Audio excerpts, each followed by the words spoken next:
നമ്മളുടെ കൽബുകളെയാണ് നമ്മൾ ശുദ്ധീകരിക്കേണ്ടത്, മനസ്സിലെ മാലിന്യങ്ങളെയാണ് നമ്മൾ നീക്കേണ്ടത്. അങ്ങനെയാണ് വിശുദ്ധ റമദാനിലേക്ക് നമ്മൾ പ്രവേശിക്കേണ്ടത്.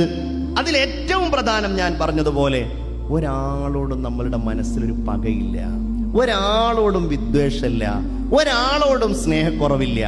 അങ്ങനെ ഏതെങ്കിലും അർത്ഥത്തിലുണ്ട് എങ്കിൽ അത് മുഴുവൻ മായ്ച്ചു കളഞ്ഞ് സമ്പൂർണമായി സംസ്കൃതമായ കൽബോടെ ആ തറാവീഹ് നിസ്കരിക്കുന്ന മാസത്തിലേക്ക്, ആ അത്താഴം കഴിക്കുന്ന മാസത്തിലേക്ക്, ആ ഖുർആൻ ഓതുന്ന മാസത്തിലേക്ക്, ആ സുന്നത്തുകൾ വർദ്ധിപ്പിക്കുന്ന മാസത്തിലേക്ക് നമുക്ക് പ്രവേശിക്കാൻ സാധ്യമായാൽ അല്ലാഹു നാളെ നോമ്പ് നോൽക്കുന്ന ആളുകളെ വിളിച്ചു കൊണ്ടുപോകുന്ന സ്വർഗത്തിലെ കവാടം റയ്യാൻ എന്ന കവാടത്തിലൂടെ ആ സ്വർഗത്തിന്റെ അകത്തേക്ക് കടക്കാൻ നമുക്ക് സാധ്യമാകും.